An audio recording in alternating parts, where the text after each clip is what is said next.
News and views کی head lines ملاحظہ فرمائیں۔ اللہ کے دربار میں مظلوموں کی شنوائی، کیماڑی زہریلی گیس سے ہلاکتوں پر سندھ ہائی کورٹ کا بڑا حکم۔ اہم نکات سراج الدین امجدی کی رپورٹ میں۔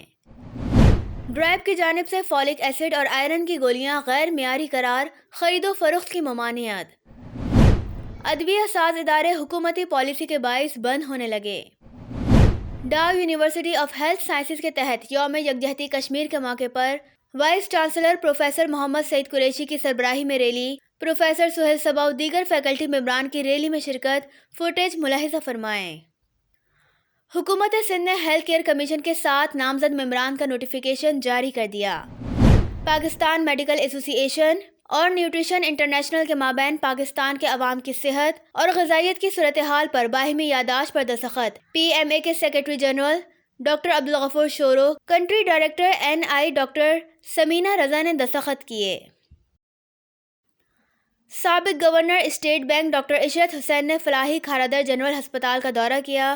دورے کے موقع پر بشیر جان، اسپیشل سیکرٹری دبیر خان کے ہمراہ فوٹو۔ NICVD میں ڈاکٹر ندیم قمر کے فرنٹ مین حیدر اعوان ان کے صاحبزادے زین العابدین کے ہمراہ ملازمتیں فروخت کرتے رہے۔ اب آپ آج کی ہیلتھ نیوز اینڈ ویوز کی تفصیلات ملاحظہ فرمائیں۔ Pakistan drug regulatory authority DRAP نے آئرن ٹیبلٹ 100 ملی گرام اور فولک ایسڈ کا بیچ نمبر MG2781 مارکیٹ سے اٹھا کر تلف کرنے کا حکم دے دیا ہے، جبکہ دوسری جانب حکومت کی بے حسی کی وجہ سے خام مال کی عدم دستیابی اور لاگت میں اضافے کے بعد حکومت کی جانب سے ادویہ کی قیمتوں پر سیاست چمکانے کی پالیسی کے نتیجے میں متعدد ملٹی نیشنل اور 60 سے زائد قومی دواساز اداروں نے نہ صرف فیکٹریاں بند کرنے کی تیاری شروع کر دی ہے، بلکہ توہین عدالت کی درخواست وفاقی حکومت کے خلاف دائر کرنے کا فیصلہ کیا ہے۔ امراض قلب کے قومی ادارے میں ادارے کے خلاف قانون سربراہ ڈاکٹر ندیم قمر کے فرنٹ مین کی شہرت رکھنے والے حیدر اعوان عرف کالو، جو اپنی تعلیمی اسناد نیب کے سامنے پیش کرنے سے تاحال قاصر ہیں، وہ ہسپتال کے فرض شناس ملازمین کے مطابق ڈاکٹر ندیم قمر کے صاحبزادے زین العابدین کے ساتھ مل کر ہسپتال کی ملازمتیں فروخت کرنے میں بھی ملوث بتائے جاتے ہیں، اور ملازمت سے برطرفی کے باوجود اب بھی ڈاکٹر ندیم قمر کے غیر قانونی اقدامات کو سپورٹ کرنے کے لیے رات کی تاریکی میں NICVD میں آتے ہیں۔ نیب حکام کو اس کا فوری نوٹس لینا چاہیے۔ اب آپ ہمارے ایڈیٹر سراج الدین امجدی کی رپورٹ ملاحظہ کریں۔ علیکم۔ یہ بات بہت خوش آئند ہے کہ سانحہ کیماڑی میں زہریلی گیس سے بے موت مرنے والوں کا معاملہ سندھ ہائی کورٹ میں جا پہنچا ہے اور 2 رکنی بینچ کی سربراہی از خود chief justice Sindh high court فرما رہے ہیں۔ 7 فروری کی ابتدائی سماعت میں جہاں فوری طور پر مقدمہ درج کرنے کا حکم فاضل عدالت نے صادر فرمایا ہے، وہیں ڈپٹی کمشنر کیماڑی کو جھاڑ بھی پلائی ہے اور 20 میں سے صرف 1 پوسٹ مارٹم پر حیرت اور برہمی کا اظہار کرتے ہوئے مقدمہ درج نہ کرنے پر عدالت نے برہمی کا بھی اظہار کیا ہے۔ اس سماعت کی سب سے خوش آئند بات یہ ہے کہ ضلع کیماڑی میں پیش آنے والے 2020 کے واقعے کا بھی عدالت نے نوٹس لیا ہے، اور یہ اعزاز لائف ڈیجیٹل نیوز کا ہے کہ ہم نے جنوری 2023 کی رپورٹ میں پہلے ہی اس واقعے کی نشاندہی کرتے ہوئے حکومت سندھ کو یاد دلایا تھا کہ اگر وہ پہلے مؤثر کارروائی کر لیتی تو یہ سانحہ دوبارہ رونما نہیں ہوتا۔ اب عدالت نے پہلے والی بھی تمام ہلاکتوں کا مقدمہ درج کرنے کا حکم دے دیا ہے۔ اس میں قبر کشائی اور پوسٹ مارٹم کے حوالے سے معاملہ بہت حساس اس لیے ہے کہ میں یہاں پر فاضل عدالت کی توجہ اس جانب مبذول کرانا چاہوں گا کہ موجودہ Karachi police surgeon doctor Sumaiya Tariq کی تقرری اور ان کا دوہرا charge supreme court of Pakistan کے حکم کی توہین پر مبنی ہے۔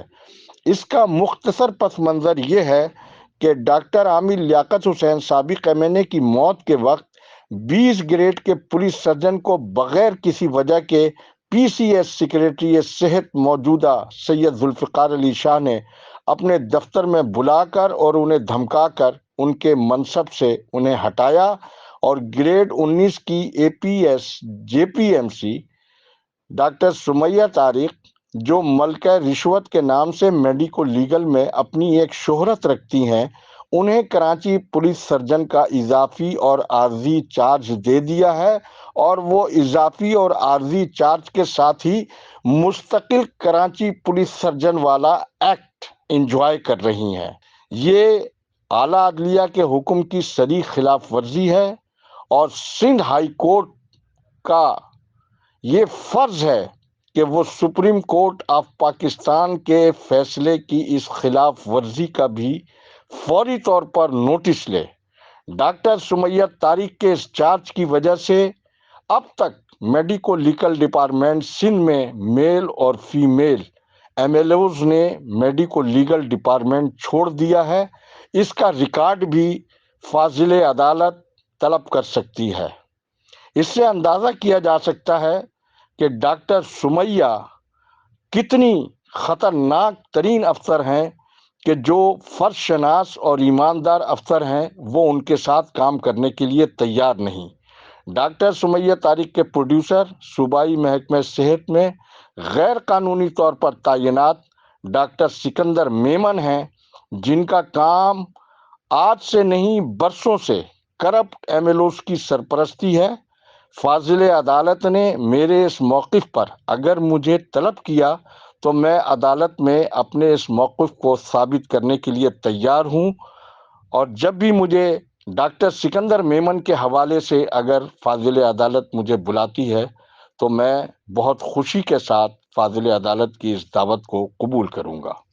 اب اسی سانے کے حوالے سے ادارہ ماحولیات سندھ سیپا کے ڈی جی نعیم احمد مغل اس سانحے کے براہ راست ذمہ دار ہیں، اور انہوں نے عدالت کا موڈ دیکھتے ہی جعلی، فرضی اور نمائشی چھاپوں کے سلسلے کی ایک سیریز شروع کر دی ہے، جبکہ فاضل عدالت کو آئندہ سماعت پر اس سانحے کے اہم ملزم نعیم احمد مغل کی ان سرگرمیوں کا نہ صرف نوٹس لینا چاہیے بلکہ ان کو معطل کرنے کا حکم دینا چاہیے، کیونکہ میری معلومات کے مطابق ذمہ دار ذرائع کے بتاتے ہیں کہ ان کا ادارہ سیپا اور اس کے انسپکٹر آلودگی پھیلانے والے کارخانوں، فیکٹریوں سے ماہانہ 1,00,000 روپے کا بھتہ وصول کرتے ہیں، اور ایک انسپکٹر کے ذمے کم از کم 200 ایسے کارخانے ہیں جہاں سے وہ ماہانہ 1,00,000 روپیہ آلودگی پھیلانے کی سہولت دینے کے عوض وصول کرتے ہیں۔ اور اگر سیپا کا ایسا کوئی ریکارڈ ہے تو اس کی کارکردگی کو بھی دیکھا جا سکتا ہے۔ منگو پیر روڈ کے اوپر ہزاروں فیکٹریوں کو انہوں نے آج تک جو رہائشی علاقوں میں چل رہی ہیں اور وہاں امراض سینہ اور ٹی بی کا مرض پھیلا ہوا ہے، ولایت آباد، حضرت موہانی کالونی، پاک کالونی، لیکن سیپا نے آج تک وہاں کوئی نوٹس تک نہیں دیا ہے۔ لہٰذا نعیم احمد مغل انتہائی مشکوک اور ڈرامے باز افسر ہیں۔ ان کی سرگرمیوں کا عدالت کو نوٹس لینا چاہیے تاکہ یہ معاملہ عدالت میں صحیح طریقے سے انصاف کے پیمانے کے اوپر آ سکے اور اصل ذمہ داروں کا تعین بھی ہو سکے۔ اس کے ساتھ ہی خدا حافظ۔ خبروں کا وقت ختم ہوا۔ خدا حافظ۔